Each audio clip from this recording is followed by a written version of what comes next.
Watertown Whiskey presents Reality After Show's coverage of the NFL Weekly Preview Show with Survivor Legend Jonny Fairplay, Survivor 47's Gabe Ortis, and producer Bobby Goodsby.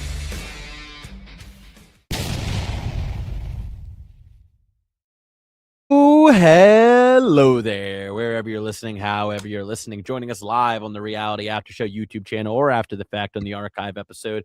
We love you all the same. Welcome into the Reality After Show's NFL Wildcard Weekend Playoff Preview Show. Boy, oh boy, it is here, the best time of the year, if your team actually made it, which not all of us can say. Johnny roots for every team in the NFL, so all of his teams made it, surprisingly, and all of his teams are going to win the Super Bowl. Pretty crazy, but here we are. Of course, my name's Gabe Ortis, Survivor 47, Jonny Fairplay, Survivor, Pearl Islands, and Micronesia, and producer extraordinaire Bobby Goodsby, who managed to play the right intro this time. Thank you so much, Bobby. So getting into these games here, we had a couple of pre-wildcard weekend games where the playoffs were on the line. We're not going to talk about those games. We're going to talk about the games that we have to look forward to. Whoa, no, Gabe. We need to talk about one game. What game? The Panthers versus the Bucks. That was great game. we can. So, peek behind the curtain. We were playing Traders, the Gibbs game Zoom deal, in which I thought I was watching the Panthers versus the Bucks. Now, I don't know if you remember. I was just like, Panthers win. They're going to. They're in the playoffs. Blah blah blah. What I did not know is because I have like every channel, and I was watching the earlier meeting. Because I was just like, wow. I was like, I thought they were playing in Tampa, but apparently they're playing in Charlotte. Wow. I could have gone to the game. And so I'm watching the Panthers win. I'm just like, all right, great. And then after the game ends, they're showing the game again. I'm just like, there is so no football on that they were literally showing a replay of this game. No. They were showing the actual game. So I go into Saturday night. I'm just like, my Carolina Panthers are in the playoffs. It's pretty good. I'm pretty excited about that. I got no loyalty to the Tampa Bay Buccaneers. I don't care. And then I'm watching the Saturday night game, and I'm just like, who cares about the Saints? Why are they talking about the Saints and the Falcons? Who cares? The Panthers already won. Well, people wonder why I call you Grandpa Fairplay. And, exactly why I do that. And why you come here for my expert opinion.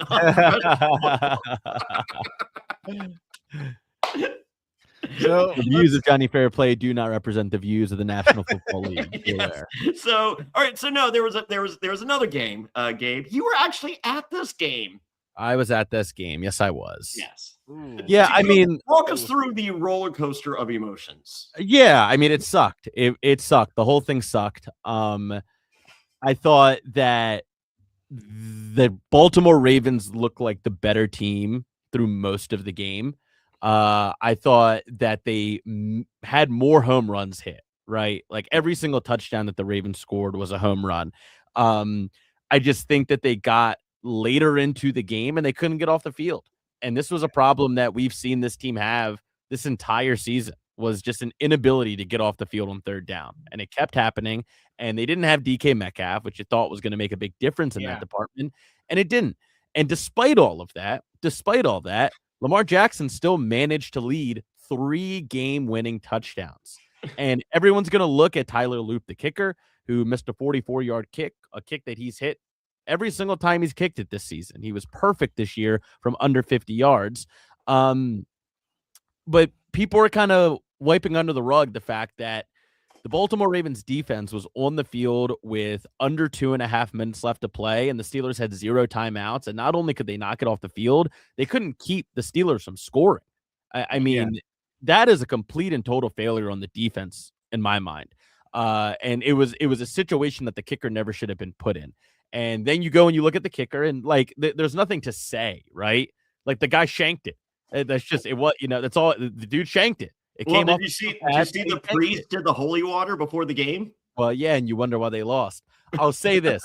I'll say this. One overwhelmingly positive thing that came out of that game was there was a guy a few rows in front of us who kept turning around to chirp, and he had a black Steelers jersey on with a white collar underneath, like a collared shirt with a white collar. And he was this nerdy looking white dude. And he kept turning around to chirp us. And at one point after we scored, he turned around to say something. And I went, "Sit your ass down. You dressed like a priest today." And this dude behind us went, and he was a Steelers fan. He goes, "He did dress like a priest today. And he did sit that down." And I was like, all right, that's a dub. And I'll take that. I'll ride that no matter how this game ends. But yeah, I mean, it's tough. It's really, really, really painful to lose a game that way, where it's just a chip shot kick that gets shanked. Unfortunately, Baltimore Ravens fans have had to deal with that in the past in a winner go home game with Billy Cundiff not too long ago. It's now 13 years ago. Against the New England. Feels like yesterday. Say it again. Feels like yesterday. Yes, it does. Yes, it does. But it led to John Harbaugh getting fired. And now we are the most attractive team for any prospective head coach out there. And John Harbaugh is the most attractive candidate for any prospective team out there. So it's kind of this mutual parting of ways. It was a breakup that is sad, but needed to happen. It did. And it did. It needed to happen, And now that it has, it kind of wipes away that stench and brings about a new sunrise in Baltimore. So I'm still really sad. I would love to be playing on Wildcard Weekend. I think that this team was good enough to win a game on Wildcard Weekend at home, no less. But, it's just I am very frustrated by the fact that it ended the same way last year did, where it's like there's nothing to say. Last year in Buffalo, it was like Andrews, he just dropped it. He just dropped it. He's an all-pro tight end, and he dropped it. And this year, it was like you had a guy who was perfect from under 50 all year, like 30. I know that something, and he just shanked it. And that's just like that is what it is, From a Vikings fan perspective, I know what it's like to have a kicker go not miss any kicks the whole year and then miss the kick to go to the Super Bowl. So I know what that's like. But I will also say I do agree with this comment right here. The game definitely changed for the defense when Kyle Hamilton went down. But he wasn't, even before that, he wasn't playing the best game, but him out there as a presence, as a force, like that was when your defense just started allowing a lot of catches, a lot of big chunk plays. And then what I was also going to say too is for the Ravens, and as much as this pains me to say this, Flores might be a great addition as head coach from the Vikings defensive coordinator. I don't want to see him go. I want him to stay there, but imagine what he would be able to do to turn around that defense. Like, I think he'd be an excellent hire for the Ravens. I'm pretty out on Flores just because of how Miami went. That's my big He led him to the playoffs. That was more a Miami thing than it was a him thing. And I know Tua said what he said, but I really just don't buy into that. Look at what Flores. Patrick also had pretty damning quotes about it too. I don't know. Like when you look at what Fitzpatrick said, I'm pulling up the quote right now. He said, quote, "I think the interesting thing with Brian Flores, when I think about him and being able to play under him for a few years, is which version of Brian Flores are we getting? In year one of Miami, halfway through that year, we hadn't won a game yet, and there was a shift in the way he was approaching his job. He was likable, relatable, demanded a lot out of players, but he was also able to get the best version out of his players. But as his tenure went on in Miami, he became unrecognizable. A lot of the staff he brought over from New England, which is where he cut his teeth. He was there for 15 years as an assistant. I think in interviews, he'll be likable, he'll be relatable. But when you say, okay, give me someone from Miami that coached under you as a reference so we can talk to them, I think he burned a lot of bridges there. Instead of having the humility to ask questions, to collaborate, I think by the end of this time there, he became a dictator. He ruined a lot of those relationships. Look at Van Ginkel, who went for Miami. What about him? Van Ginkel went from Miami to go to play with Flores or for Flores in Minnesota, and look how that turned out. Like, I don't read into all just one person's perspective, maybe two people's perspectives. I think that but those two people, and not to cut you off, but those two people are quarterbacks. Like, you're using a middle linebacker as an example, which is fair. Yeah, that's a player who clearly likes playing under the guy and plays well under the guy. He was great in Miami. He's even better now in Minnesota. But like, I don't care about how good my middle linebacker plays if my quarterback is going to be saying, I can't work with this guy. And especially in a team like Baltimore where the quarterback is the team. Yeah. I mean, I come from the perspective where I don't want to lose Flores. I think Flores is a great defensive coordinator. I mean, granted, yes, head coach, it's a totally different story, but I still think that Miami situation was weird. I would give him a second chance. He said he's learned a lot from O'Connell on how to coach people, how to relate to the players more. I think given a second opportunity, he could be absolutely amazing. And there's a lot of talk about him with the Raiders right now, which I hate, but I'm hoping he doesn't go anywhere. My top choice right now for head coach is Clint Kubiak, the offensive coordinator for Seattle. Really? A huge gap. And then probably Jesse Minter, who's the defensive coordinator over in Los Angeles for the Chargers. Yeah. I think if you bring in a defensive guy, you need to bring in like a really high caliber offensive coordinator, like a Cliff Kingsbury or something to that effect. But right now, I really like Clint Kubiak. He's got some connections to the Baltimore Ravens, obviously with head coach Mike Macdonald.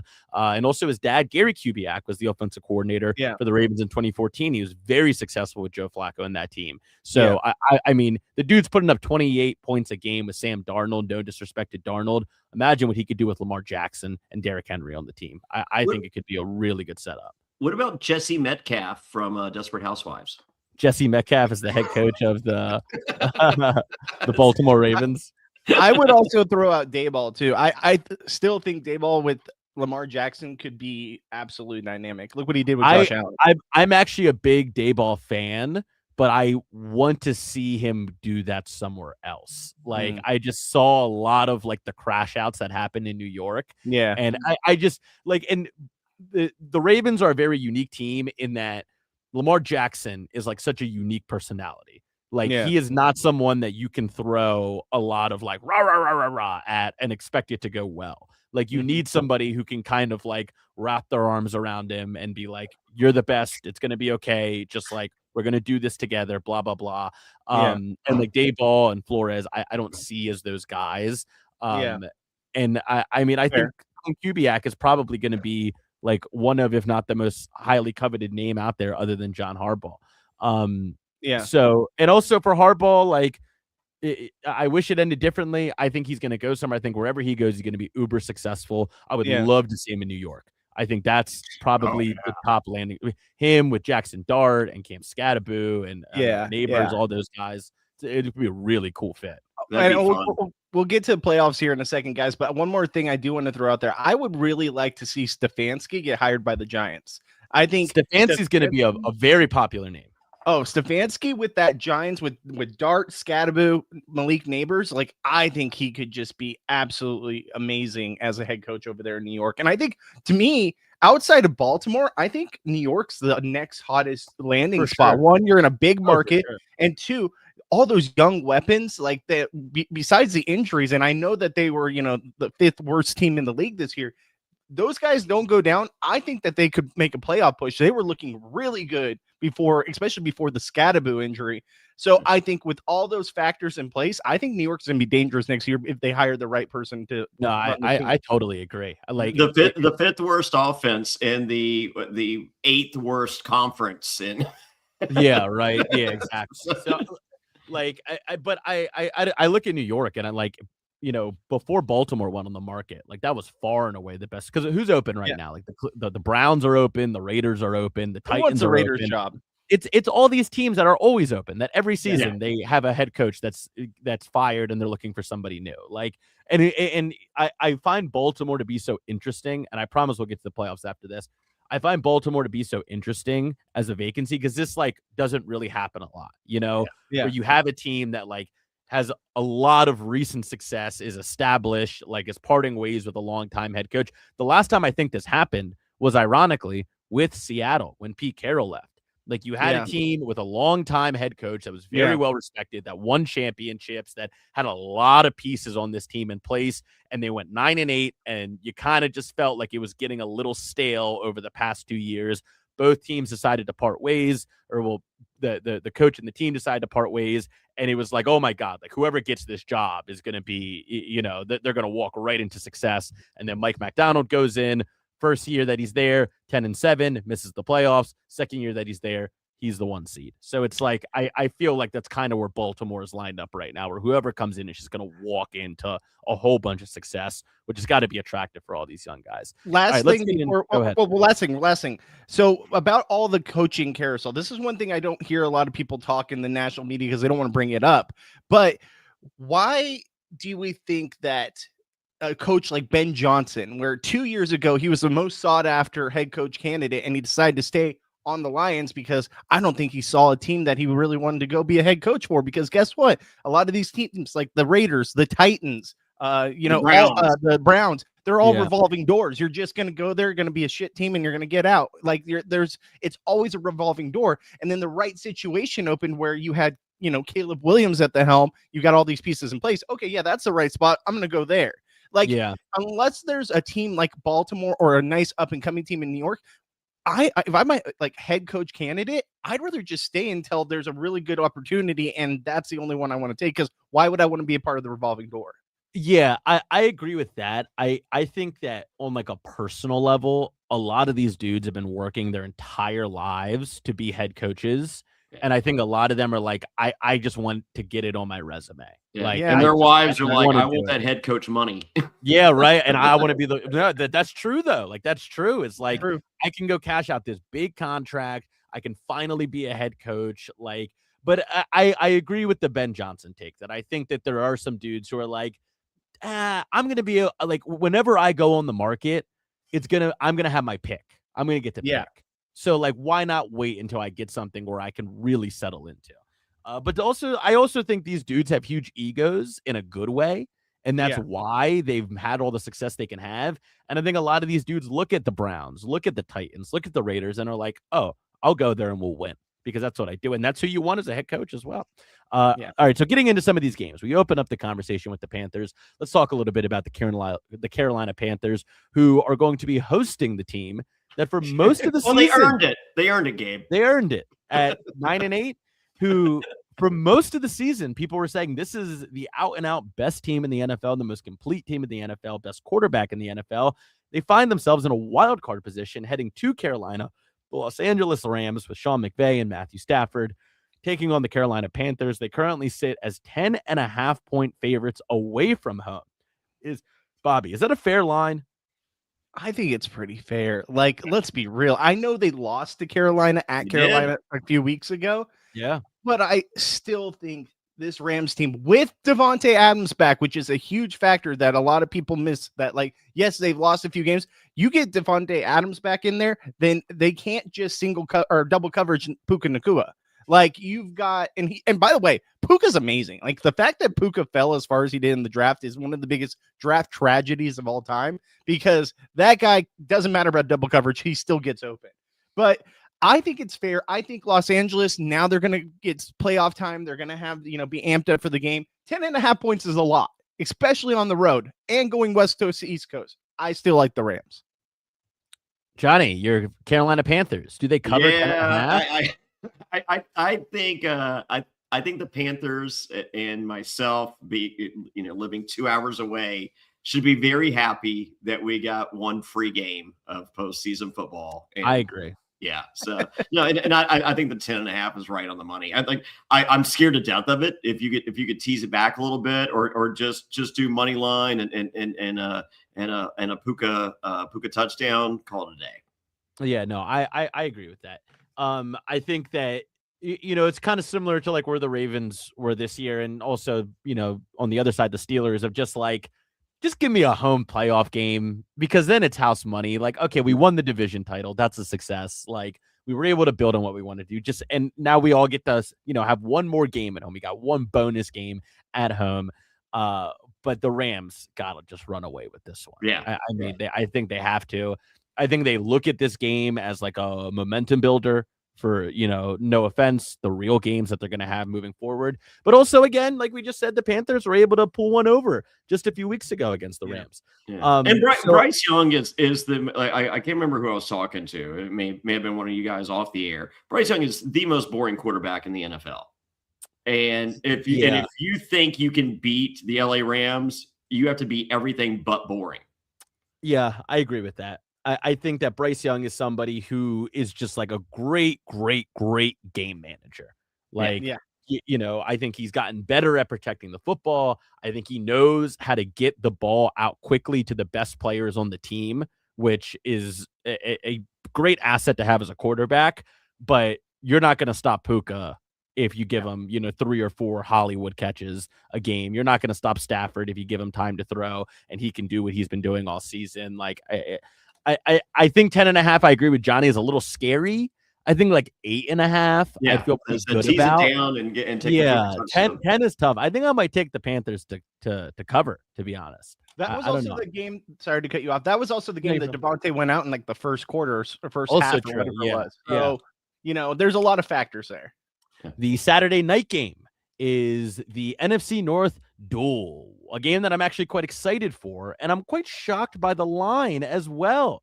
The Green Bay Packers taking on the Chicago Bears at Chicago. The Green Bay Packers are currently 1.5 favorites against the Bears. Not something I saw coming. Johnny, obviously you're wearing your Sweetness shirt there. Are you also backing the Bears in the game? Oh yeah, I'm going to be in Chicago tomorrow night for the Traders premiere with Rachel Riley. Chicago is kind of a second home to Jonny Fairplay. They've always treated me very kind. I will be in the 4th tallest building in Chicago tomorrow, looking on to Soldier Field, and I will be sprinkling some I'll be tequila or bourbon, but I will be will be doing a blessing of some kind for Soldier Field for those guys. I think we've said it all year. The Green Bay Packers are fool's gold.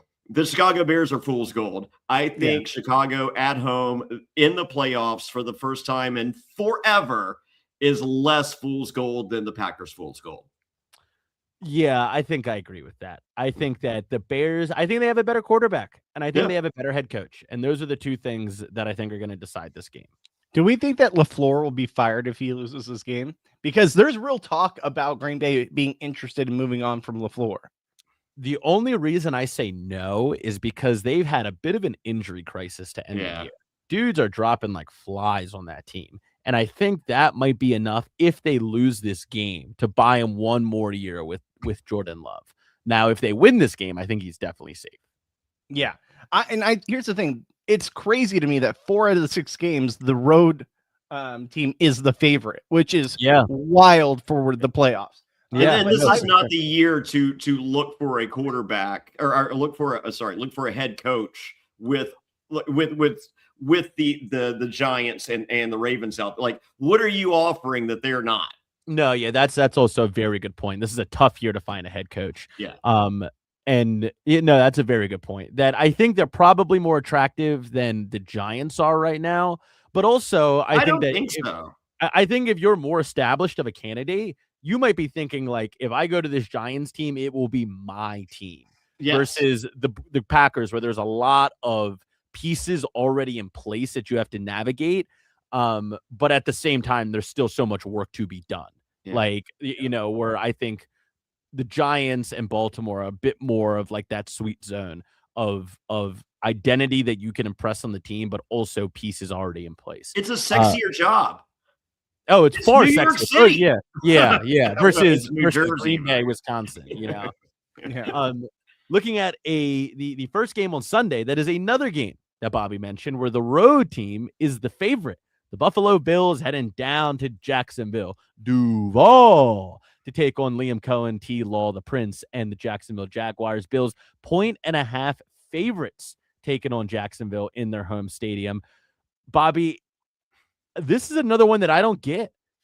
I mean, I know that Allen is clearly the not just the better quarterback in this matchup, maybe the best quarterback left in the playoffs. But I mean, I look at this Bills team. They got 2 players that win them games, and it's James Cook and Josh Allen. And if you can stop them, which is a tall order, then you're probably going to win the game. It's wild to me because these were my 2 favorites from the AFC. Like, I wanted this to be the AFC title game because I think these are the 2 best teams when it comes to the AFC. I don't know. I really don't know who to pick in this game because Jacksonville, arguably the hottest team in the NFL right now. Like, you can't tell me offensively they are not one of the top tier teams when it comes to rolling into the playoffs right now, because they're just putting up points. Like, what is it? Aren't they averaging like 37 points a game over the last like 5 games or something like that? Against it's something the crazy. AFC South. Granted, there was a couple games from the AFC South, but They are on fire right now. Trevor Lawrence is finally looking like the player that was taken with the number 1 overall pick in 2021. I just don't know what to pick here. I really don't know. To me, it's a pick 'em. I'm shocked Jacksonville's not at least a home favorite because for me on a neutral field, you're saying then that Buffalo's favored by 4.5. Like, I don't think that. I'm gonna think the say spread Buffalo should be just for the playoff experience. Yeah. Spread should be 0.5 point Buffalo just because Buffalo's Buffalo and Jacksonville's Jacksonville. Yeah, and I think I lean Buffalo in this game because of playoff experience. Like, Allen has played in these kinds of games way more than anybody on that Jacksonville team has, and Sean McDermott has coached in these games way more than Liam Cohen has. So I think I lean Buffalo in this game, but also it's going to come down to what kind of Josh Allen shows up. And he's been great this season.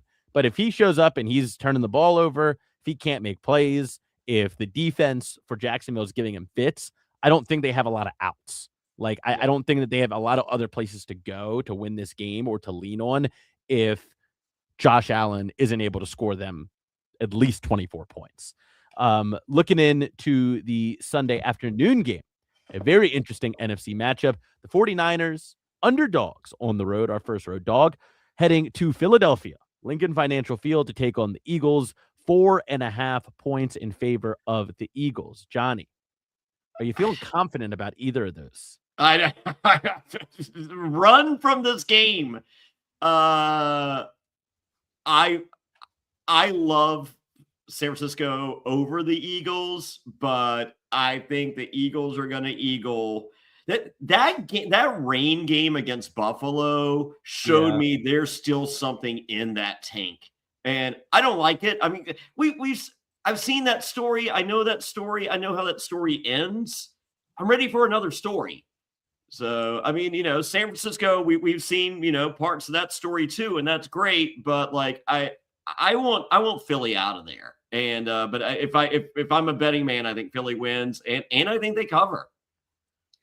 If this is in San Francisco, it's a whole different story. Yes. But if you have, I feel like it's going to be Philly, right? And the reason why, one, they're the defending Super Bowl champs, but two, it just feels like one of those sloppy games we're going to see where the final score is 17-14 and Philly wins with the last second field goal, and they're still not going to cover the spread. Like, it just feels like a disgusting Philly win. Yeah. I just feel like, well, I think that San Francisco is the better team. And I think they're like noticeably the better team, to be honest. I agree. Pretty much everywhere on the field. Yeah. But it doesn't matter. But Philly keeps finding ways to win these games. They just it is a devil magic season for them. Yeah. And even when they were in their slump and losing games, it's just like, oh, don't worry. We just took a month off. We're just now we're gonna win again. And they just keep finding these like fluky plays that win them the game, blocked field goals, kick returns, like all these weird plays that you can never count on or really practice for that ends up winning them these games all season. And I would just feel really dumb if I bet against that and it happened again. That's kind of my thinking on it. Turning back to the AFC, we have the Sunday night football game, probably the best game of the weekend, to be honest with you. I think that Bears Packers could be a really good game. But the Chargers taking on the New England Patriots at Gillette Stadium in Foxborough. 3.5 points in favor of the New England Patriots, and the Los Angeles Chargers looking for a playoff win with Justin Herbert. Does he have one yet? Has he played in a divisional round, Justin Herbert?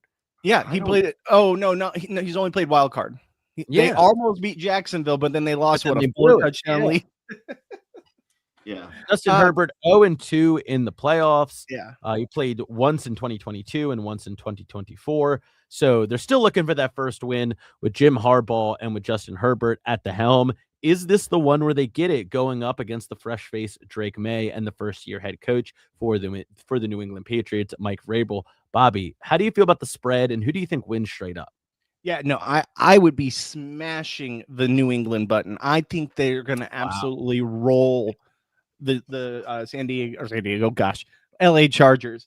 I think you're going from West Coast to East Coast. I know that I say that a lot, but it is a factor. Plus, you're going from a dome team to the cold of Foxborough.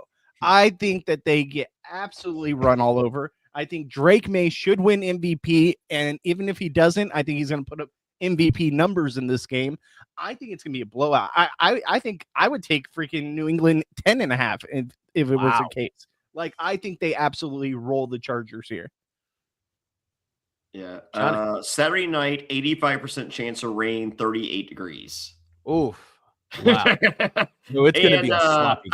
I'm not positive. I got to check. I get most of my news and information from Instagram, so this may or may not be true. But Watertown Whiskey is having a contest that if you buy 8 bottles of Watertown Whiskey, you can play on that LA Chargers O-line, because apparently they don't want to play. Wow. Well, how can I learn more about Watertown Whiskey?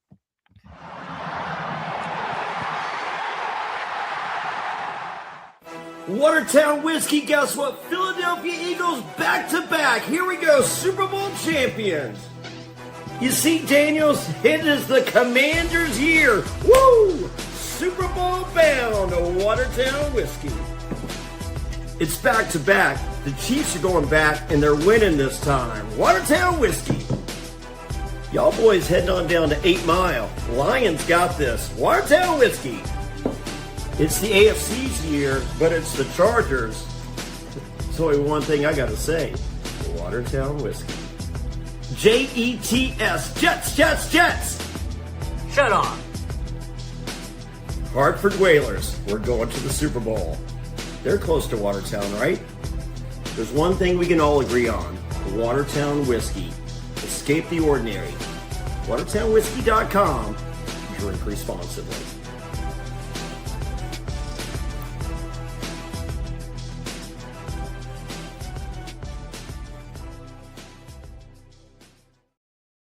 Watertown Whiskey. Head over to watertownwhiskey.com to figure out how you can get your hands on the best whiskey in the land. Whiskey made with natural flavors. Please drink responsibly, folks, especially on Wild Card Weekend. Did I jinx every single team in that commercial? Except for the Chargers.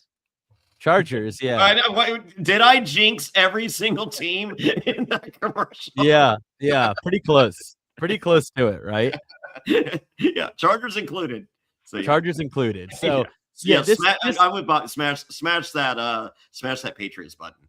Yeah, I it's tough because this Chargers team is just so prone to dropping games, and they're so injured right now too, which doesn't help. But I don't think the Patriots make a run.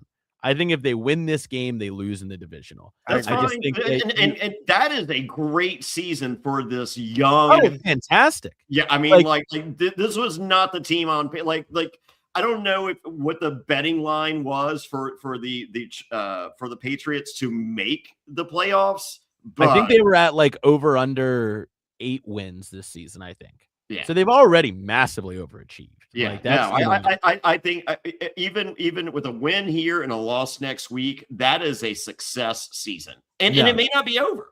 Sure. I mean, it depends on the matchup, because once again, I don't think Jacksonville, the number 1 team, is there next week against the Bills. Yeah, no, I don't think so. I think that there's a chance that the Bills could run the table, to be totally honest with you, and it makes me sick to say that, but I can see that. And I think there's a chance that New England has the Bills number.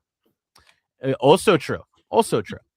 And looking at the Monday night game, my birthday game, which if the Baltimore Ravens were able to win, it would have been at the M&T Bank Stadium. But unfortunately, that's not the case, because that's just how sports worst birthday ever, Gabe. Yeah, jeez. Tell me about it. Did you make a wish? Texans... Oh, you don't get to make a wish till your birthday. See? Yeah. Oh, you fucked it up. Really tough. The Houston Texans will be taking on the Pittsburgh Steelers after defeating my Baltimore Ravens at Acrisure Stadium. Currently a 3-point spread in favor of the Houston Texans. Does the prophecy get fulfilled once again? That's the question. Do the Mike Tomlin led Steelers go 9-8 and lose in the first round of the playoffs again? Like, I think Houston is by far not only the better team on paper, but I think they are also an ascending team. I think they've been looking better and better as each week in December has come and gone. And I think that their defense is going to give the Steelers fits that the Baltimore Ravens defense was unable to do. Yeah. And I think they really struggled to stop Lamar and this offense from scoring. And I don't think that's going to be any different with the Houston Texans. I don't see any way the Steelers win this game. I'm going to be honest. I think 3 points is far too little for the Houston Texans coming to town. Bobby, what say you? Well, I don't think that this Houston team is a Super Bowl caliber team, but I do think this was the best matchup on paper for them to face in the first round. I think that they got the perfect matchup. If it would have been Baltimore, I'd be taking Baltimore all day in this game. But against the Steelers, I just don't think the Steelers have it, even with DK Metcalf back. Now, don't get me wrong. I think this game is going to be sloppy, just like I said the San Francisco-Philly game will be. I think it's going to be low scoring. I think it's going to be kind of gross, especially in Pittsburgh and that weather. That's the biggest factor to me, is the weather in Pittsburgh is going to absolutely benefit the Steelers. And I think that Houston might have a hard time with that, but I do think that defense is just far superior, that they'll be able to lead them to a win. I'm still nervous about Houston -3, but I guess if I'm going to make a bet, I'd probably still take Houston, maybe money line. Yeah, I like the money line bet for Houston here. I think just these Steelers games can always get so ugly so quickly, especially in Pittsburgh. Yeah. But I think everywhere on the field, the Houston Texans are a better team. Johnny, how do you feel about this one? I think if Houston's playing Jacksonville, they win. I think if Houston's playing, I'm picking Pittsburgh here. Wow. I think Heinz Field. I think Metcalf back. I think that is a huge weapon. And Aaron Rodgers has one more. I think the story ends next week, but I think there's one more, and it's.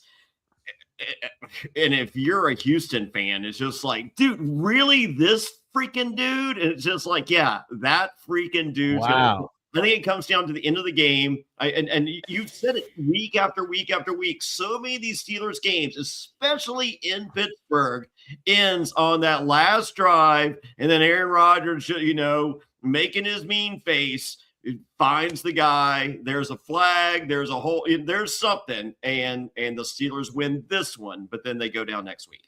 Yeah. Yeah. I think that's what Vegas thinks too, and I think that's why it's such a small spread. I don't see anywhere on the field. I know. I agree. Are worse than the Steelers, anywhere. And I think that defense is going to be flying around the field. Yep. Like the amount of busted coverages that Baltimore gave Pittsburgh last week was so heart-wrenchingly difficult to watch. I don't think Houston's going to give them those freebies. I don't. Especially late in the game.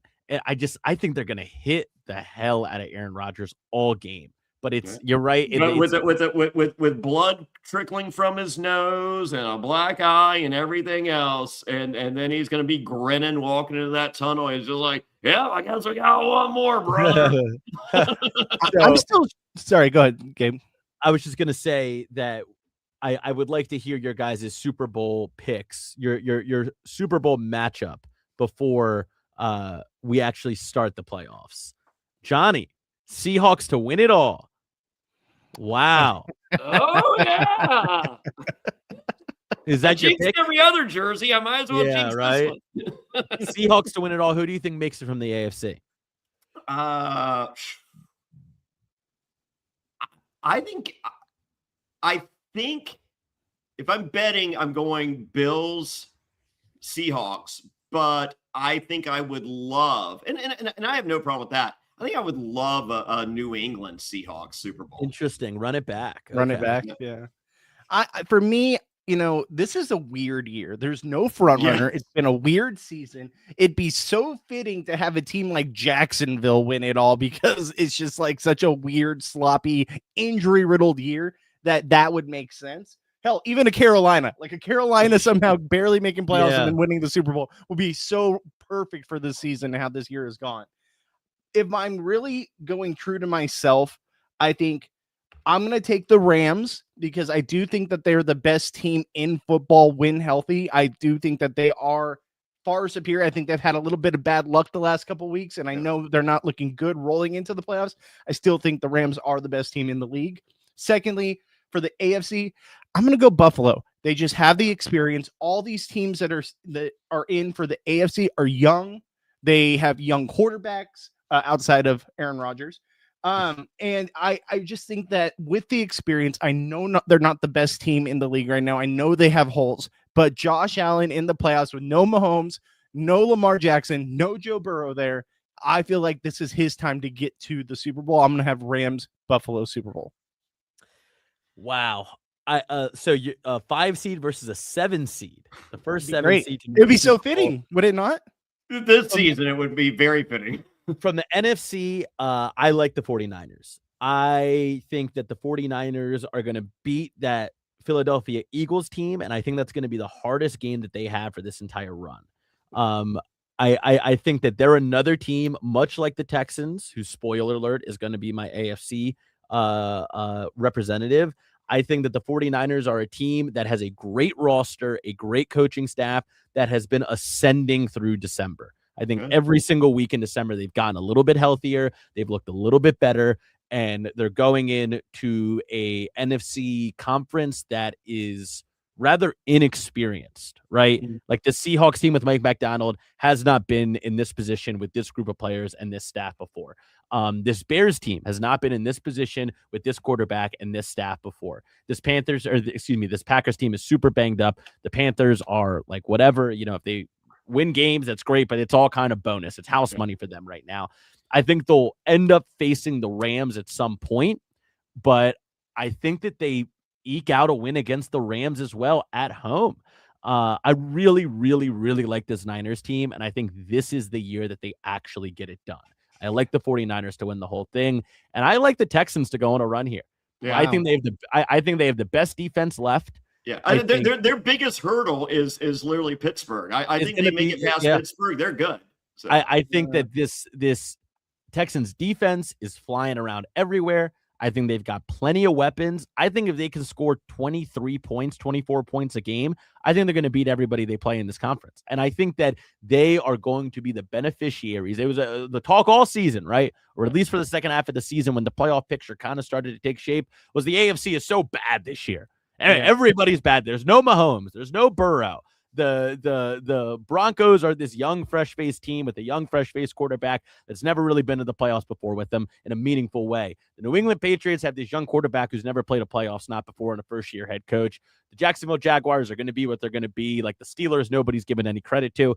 I think some team has to be the beneficiary of a terrible AFC playoff field. I think that's the Texans, because they have a reliable quarterback and they have the best defense, in my opinion, by far of anybody left.